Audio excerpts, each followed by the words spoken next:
बताता हूँ वो ये है कि आप अपनी फर्स्ट 3 फिंगर्स को ज्वाइन कीजिए, आंखें बंद कीजिए और 25 से लेकर 1 तक दिल ही दिल में उल्टा गिनिए तो माशाल्लाह ज़्यादा खूबसूरत वो दिखेगी। तो उसके लिए एक जिक्र मैं हमेशा देता हूँ। अस्सलाम वालेकुम, उम्मीद है तमाम लोग खैरियत से होंगे। आज जो है हमारे साथ एक बड़ी ही काबिल एहतराम शख्सियत मौजूद है और जब आपका उनसे तारुफ होगा तो आपको अंदाज़ा होगा कि अरे वाह, आज तो तमाम चीज़ों का एक बड़ा आसान सा हल अल्लाह ताला ने जो है इस सूरत में दे दिया। तो हमारे साथ मौजूद है सैयद सैफ अली कुरैशी साहब। अस्सलाम वालेकुम सर। वालेकुम अस्सलाम। कैसे मिजाज है? थैंक यू, आप आए, आपने टाइम निकाला। एक्चुअली कुछ चीज़ें ऐसी होती हैं, हम बहुत सारी रेमेडीज़ बता रहे होते हैं, बहुत सारी चीज़ें डिस्कस कर रहे होते हैं, कहीं ना कहीं आके हम भी रुक जाते हैं। तो उसमें हमें कुछ थेरेपीज, कुछ मेडिटेशंस, कुछ चीज़ें चाहिए होती हैं।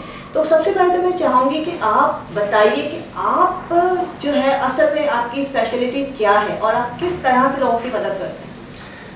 सबसे पहले तो बहुत ज़्यादा मशहूर हूँ, तहे दिल से मशहूर हूँ कि आपने मदद किया और मुझे कतई अंदाज़ा नहीं था कि पाकिस्तान की आज एक इतनी बड़ी है वो आज मुझे इंटरव्यू करेंगी या मुझे इज़्ज़त अफजाई का वो इनवाइट करेंगी, बुलाएंगी।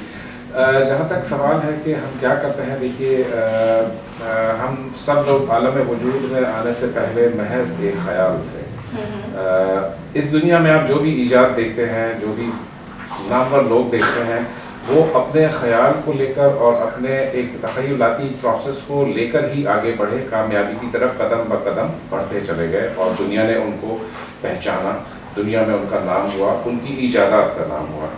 मिसाल के तौर पर एफिल टावर मौजूद नहीं था, बुर्ज खलीफा मौजूद नहीं था, लेकिन कहीं ना कहीं किसी न किसी जहन में ये मौजूद ज़रूर था। तो जब उस ख्याल की मैग्निफिकेशन हुई तो वो चीज़ आलम वजूद में रफ्ता रफ्ता आ गई और उस मनोवन उसी तरीके से आई जैसा कि उसने मूजूद में सोचा था। तो हम यहाँ पे जो कायनाती फ्रीक्वेंसी या वाइब्रेशनल एनर्जी की बात करते हैं, इसका ओरिजिन सिर्फ और सिर्फ एक है, वो है कलाम पाक और ज़िक्र अल्लाह।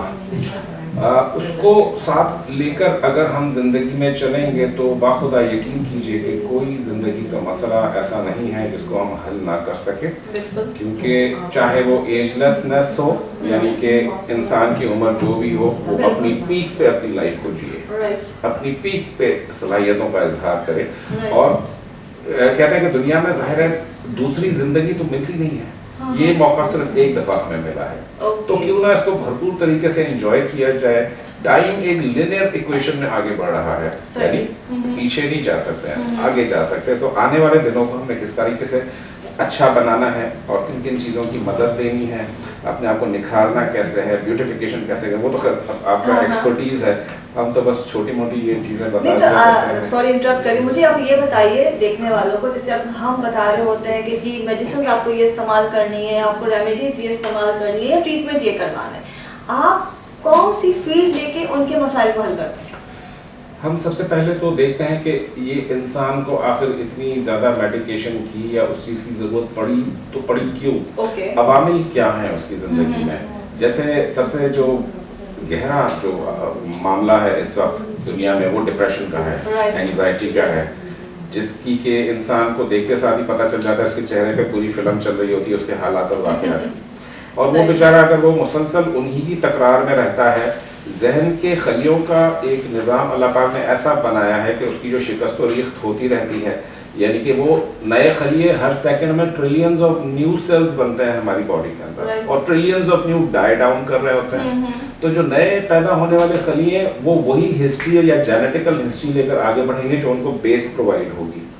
तो जो डॉक्टर ब्रूस लिप्टन हो या जो जितने भी लोग हों, उन्होंने जो जेनेटिक इंजीनियरिंग पे काम किया है, जो आपका शोबा है खुसूसन, उसमें इन्होंने ये बताया कि जो हमारी हिस्ट्री अगर कोई किसी भी किस्म की इस तरह की है हमारे जिस्म के अंदर, तो नए जो पैदा होने वाले सेल है ना, वो बजाय इसके कि वो सेहतमंदी दिखाएं या वो प्रोडक्टिवली हमारे ऊपर उनका असर आए, वो उसको डिप्लीट करने में वो हो जाता है। आपने ऐसे लोग देखे होंगे ना जो कहते हैं यार ये जिंदगी किस काम की है, हमारे तो नसीब में शिकस्त है, हमारे लिए तो कुछ भी नहीं है। तो हम क्या करते हैं कि हम उनको उस फ्रीक्वेंसी में ले आते हैं कि वो कहते हैं यार ये भी कोई ज़िंदगी थी जो मैं जी रहा था, और ये कैसी ज़िंदगी है, ये तो नया एक जहान है रंग और रोशनी का, नूर का, और वो अस्माए हुस्ना और कलाम पाकी सूरतों के थ्रू ओके, इसको मैं और थोड़ा सा आसान करती हूँ, इसलिए कि ये बड़ी गहरी बातें हैं, इसको समझने के लिए बड़ा ही सुकून और बड़ा टाइम चाहिए होता है।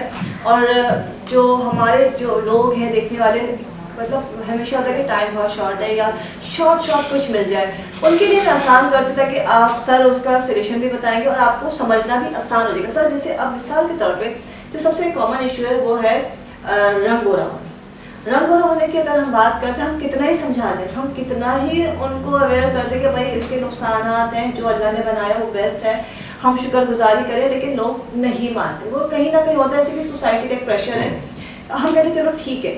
अब उसमें गुलाब का इस्तेमाल कर रहे हैं, कीनों के छिलके का इस्तेमाल कर रहे हैं, और अगर हम कलर्स पे जाते हैं हम कहते हैं गुलाबी रंग का इस्तेमाल कीजिए, वो एक आपकी ब्यूटी को एनहांस करता है, आपको काम करता है, खूबसूरती देता है। अब इससे रिलेट करके हमें क्या बताएंगे हमारे देखने वालों को कि अगर हमारा रंग का इशू है, हमें किस तरह से, अगर हमें यूँ समझ लें कि कोई रेमेडी काम नहीं कर रही, सारे टीके लगवा लिए, सारे टोटके इस्तेमाल कर लिए, अब हमें समझ में नहीं आ रहा, तो उस पर मुझे तो समझ में आ रहा है कि वो डिप्रेशन जो है उनके कलर को बेहतर होने नहीं दे रहा, ये अंदर की जो सोच है, तो उसको हम किस तरह से सही कर सकते हैं? बहुत खूबसूरत सवाल है। इस पर एक छोटा सा 1 सेकंड का वाक़या मुझे याद आता है कि किसी गाँव में जो है वो एक कुआं होता था, उसमें कुत्ता मर गया गिर के, तो गांव वाले पानी निकाल के परेशान हो गए, लेकिन पानी साफ नहीं हो रहा था, बदबू नहीं जा रही थी। तो किसी सियाने दाना ने कहा कि जब तक तुम ये कुत्ता नहीं निकालोगे पानी से, तुम कैसे पानी साफ? तो हमारे अंदर जो पोल्यूशन मौजूद है, जो नेगेटिविटी है, स्ट्रेस है, डिप्रेशन है, डिलेमास है, नाकामियां हैं, प्रॉब्लम्स हैं, शिकस्तें हैं, माजी का एक लगेज कैरी कर रहे हैं हम सब लोग ना, कि भाई आने वाले लम्हे में हम पुराना सामान लेके चल रहे हैं। बिल्कुल ऐसा ही। तो आपका जो क्वेश्चन है, जब तक हम उसकी रियल कॉज पर या उसकी अंदर इंटरनल दीवार को, स्याह दीवार को आप साफ नहीं करेंगे, तो कितना भी सफेदा लगा लें, कहीं ना कहीं से स्याही झलकेगी।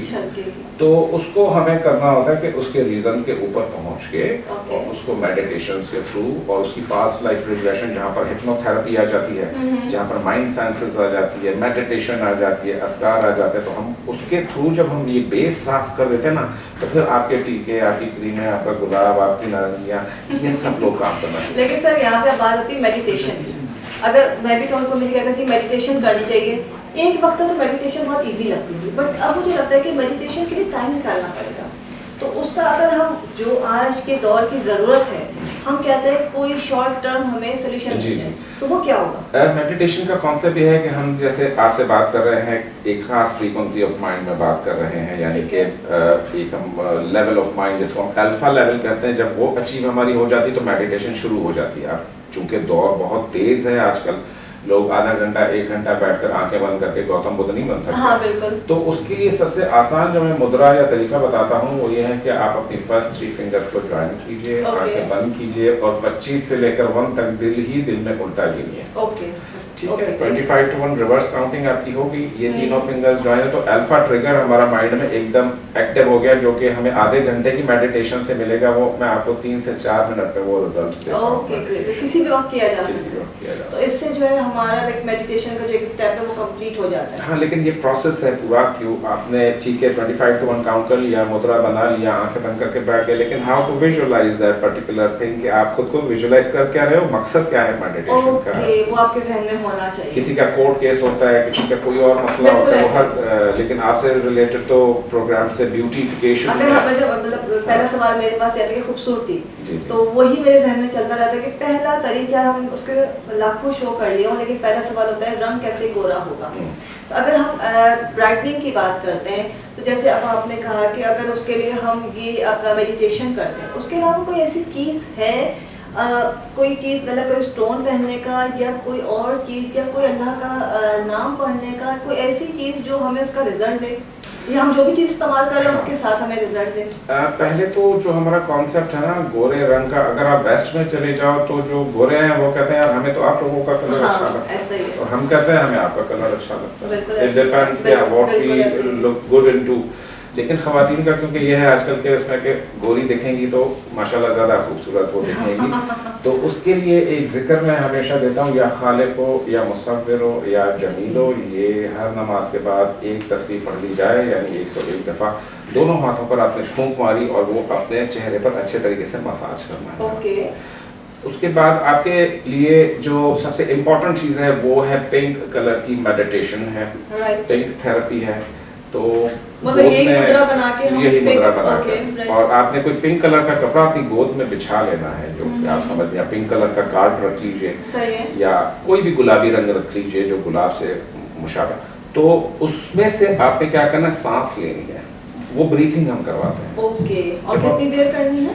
5 से 10 मिनट वो ब्रीथिंग दिन में एक दफ़ा अगर कर ली जाए तो 10 से 15 दिन में आप अपना बिफोर का पिक्चर भी बना लीजिए पहले वो शुरू करने से, और बाद की भी पिक्चर बना लीजिए, आप रिजल्ट्स आप हैरान हो जाएंगे देखकर। पिंक कलर बहुत बड़ी एक वो है, कहना चाहिए उसके शेड्स हैं। कौन सा पिंक कलर? लाइट पिंक हम हमेशा baby pink colour, baby pink होता है, लेकिन उसके साथ कभी कभार जहाँ ज़्यादा इंटेंसिव फायर करना होता है इफेक्ट को, तो हम ये जो याकूत है ये जरूर देते हैं पहनने के लिए। ये आपकी स्किन ग्लो कर देता है एकदम से, क्योंकि कभी कभार इंसान को टाइम नहीं भी तो मिलता ना कि वो। बट लेकिन मैं यहाँ पे थोड़ा सा करूँगी, जब याकूत की बात की, अगर हम एस्ट्रोलॉजी के अंदर जाए तो कहते हैं जी अब किसी को पहनना है, ये टाइम सही नहीं है, तो इसका मतलब सिर्फ स्किन के लिए या ब्यूटिफिकेशन के लिए अगर हम कोई स्टोन उठा के पहन सकते हैं क्या? जी बिल्कुल पहना जा सकता है स्किन के लिए, या किसी पर्टिकुलर पड़ेगा, लेकिन क्या पत्थरों का इतना असर होता है?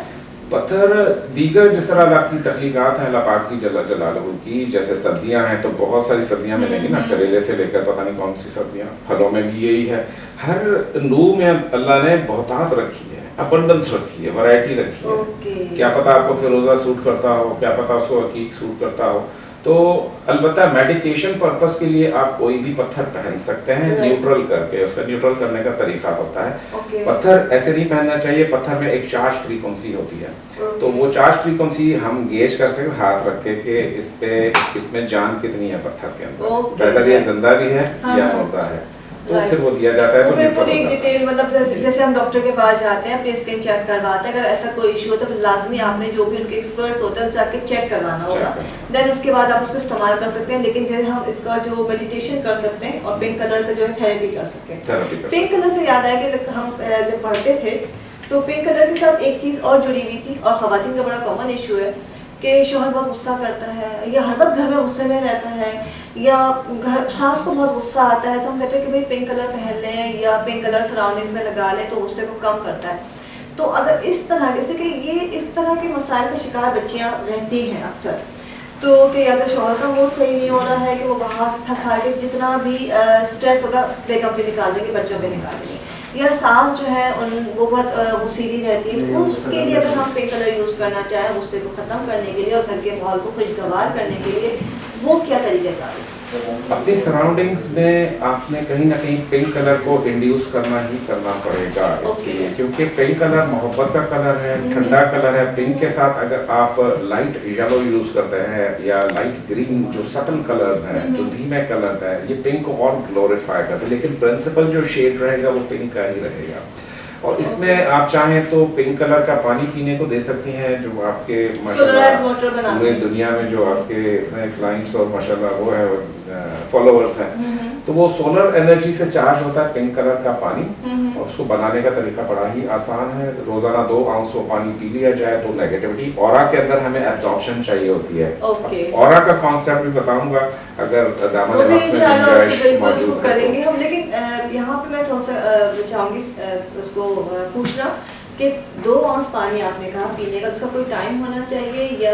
जी, ये एक खुराक सुबह लेनी चाहिए, एक खुराक जो है वो रात को सोने से पहले, खाने के बाद भी ले सकते हैं। ऐसे कि देखिए जब इसका कॉन्सेप्ट बड़ा सिंपल है, एक दफा तब ले जब सूरज आसमान पे मौजूद है, और एक दफा तब ले जब सूरज नहीं है, मतलब सूरज निकलने के बाद, और एक जो है मगरिब के बाद। हाँ, तुलू से गुरूब, गुरूब से तुलू, ये दो उसके। अच्छा, इसमें कोई ऐसा कलाम है जो मतलब अच्छा गुस्सा सिर्फ शौहर या सास को नहीं आता, घर में हर किसी को आ सकता है, जो गुस्से को कंट्रोल करे या हमारे घर में सारे लोगों में बाहमी इत्तेफाक या मोहब्बत पैदा करे, उसके लिए ज़बान पे काबू तो ज़रूरी है। उसके अलावा और क्या कर सकते हैं?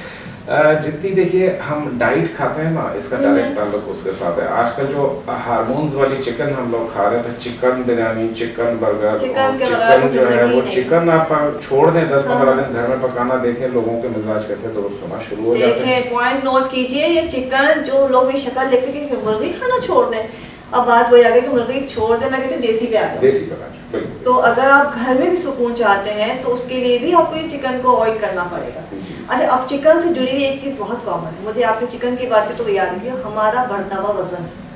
ये तो एक ऐसा मसला हो गया है कि पहले तो एक एज पे खवातीन नज़र आती थी, लेकिन अब तो बहुत यंग एज में बच्चे भी नज़र आते हैं। तो अगर कोई ओबेसिटी का शिकार है, वजन कंट्रोल नहीं हो रहा, हम कहते हैं पीसीओएस का मसला है, थायराइड का इशू है, बहुत सारे इश्यूज है, कंट्रोल नहीं हो रहा, या हमें अपनी डाइट पे कंट्रोल नहीं, उसके लिए कोई ऐसी आसान सी चीज़ है जो हम अपने डाइट के साथ या रूटीन के साथ इस्तेमाल कर सकते हैं? जी, उसमें अस्माउल हुस्ना में सबसे ज़्यादा जो मैंने तासीर देखी है, 2 अस्मा में देखी है, उनकी जो वाइब्रेशनल फ्रीक्वेंसी है इंसान के ऑरा में, जब वो रच बस जाती है, एक मखसूस तादाद में हम पढ़वाते हैं, वो है या काबिज़ु बहक़ ज़ुल जलाल वल इकराम। ये क्या होता है कि आपकी जो एक्स्ट्रा फैट्स हैं बॉडी के अंदर, इनको ख़त्म कर देता है, ये इतनी शदीद पावर है ये। देखिए, ये जो कॉन्सेप्ट अब आ गया है स्विच वर्ड्स का वेस्ट के अंदर, के ख़ास किस्म के स्विच वर्ड्स आप बोलते हैं तो वो काम हो जाता है, तो हमारे असलाफ में तो शुरू से अस्कार मौजूद हैं। तो उन स्विच वर्ड्स का फ़ायदा उठाने के बजाय आप अस्माउल हुस्ना की तरफ आ जाइए, इबादत भी आपकी हो जाएगी, अल्लाह भी राज़ी हो जाएगा और आपको मतलूबा नताइज भी मिलेंगे। तो या काबिज़ु बहक़ या ज़ुल जलाल वल इकराम या खाली ज़ुल जलाल वल इकराम भी पढ़ा जाता है, तो दिन में 303 दफ़ा कम अज़ कम भी खाना खाने से 1.5 घंटा पहले पढ़ना चाहिए या 1 घंटा पहले, इसको 303 दफ़ा पढ़ें। तो खाना जितना भी आप खा लेंगे, जितने खुश खुराक आप हों, भले शादियाँ अटेंड करें, दावतें खाएं, आपके वजन पर कतई कोई असर नहीं पड़ेगा। राइट, मतलब जो भी अपना वेट कम करना चाहते हैं, वो अपनी जो डाइट कर रहे हैं या मेडिकेशंस कर रहे हैं, या जैसे लाइक हमारे पास पेशेंट है इस्लामिक ड्रिप लगा रहे होते हैं, तो वो उसके साथ इसको इस्तेमाल करते हैं, बिल्कुल उनको रिजल्ट बहुत वो अच्छे नूर वाला सिस्टम हो जाता है कि